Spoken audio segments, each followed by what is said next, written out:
Hey everyone, day number 5 for me and my sinus upper respiratory thing that's going on, day 6 or 7, I think, for my kids. I think we're turning a corner. I'm feeling pretty good. I've been doing kind of the basic things and that I've talked to you about, and that seems to be helping me out quite a lot.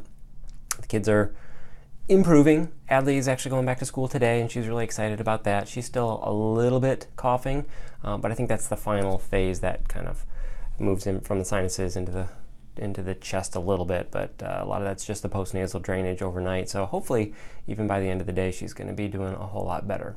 I wanted to take this video, to just kind of reinforce some of the basics. You know, we talked about a whole lot of different things over these last few days, but the basics that we do whenever we get sick. Okay, first is rest. You know, you gotta go to bed earlier. You gotta get good sleep. You gotta protect that time. Your body gets a chance to heal while you're sleeping.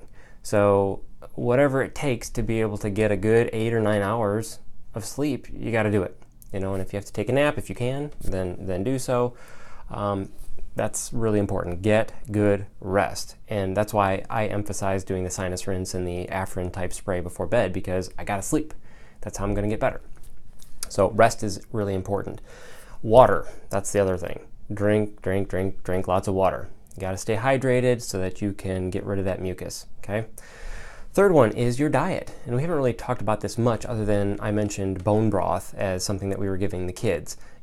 You got to eat clean, you know.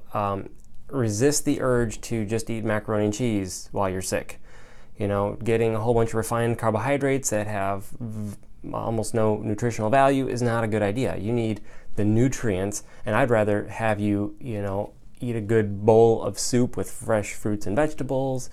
My wife made some awesome vegetable soup for us this week, and I think it helps us, it's just good, wholesome food.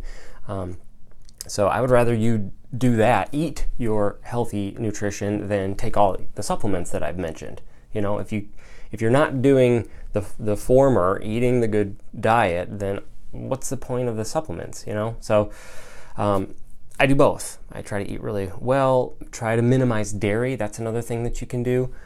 Dairy tends to promote mucus, so we're not perfect with this, but I think using almond milk or rice milk or other sorts of things would be better for you and your family during times of illness. We don't do cow's milk in general. That's a whole other discussion perhaps, but we just find that for us, using the almond milk works great. And so avoiding the dairy products, the cheeses, the yogurts, the milks, ice cream, and all those sorts of things, that's probably a good idea, because those tend to be mucus producing. And then focus heavily on fruits and vegetables. They say that peppers are higher in vitamin C than your oranges are. So we made salads yesterday, and I loaded mine with onions and various types of peppers and that sort of a thing.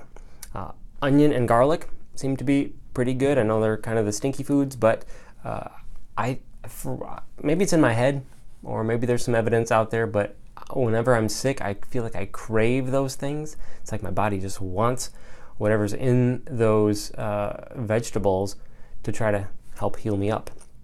So maybe load up on the garlic and the onions and the peppers and the oranges and those sorts of things, and lots of water and healthy foods. That's going to help you get better much faster. So those are the foundations of getting well. And then activity, doing the jumping jacks, getting your heart rate up a little bit. I think those can be really helpful to get you over your illnesses, whether it's an upper respiratory illness or whether it's something else, Those, I think, are the main things I wanted to touch on today. Maybe we'll do one more video tomorrow, and I kind of want to recap a few things, like the medicines. I didn't really go into much detail about medicines, like when you go to the pharmacy and you look at the shelves and you go, oh my gosh, there's guaifenesin, and there's Advil, cold and sinus, and there's Dayquil and NyQuil, and what do I pick? Robitussin, this is on sale, this is a Walgreens brand. Is there a difference? What should I do? So maybe I'll go into that kind of stuff tomorrow. and also when do we, throw in the towel and say, hey, it's time for antibiotics. So stick around for one more day. I intend to go over those two things tomorrow, and hopefully I'll be feeling, almost 100% tomorrow, and hopefully my kids and wife will be too. All right. Have a great day, everybody.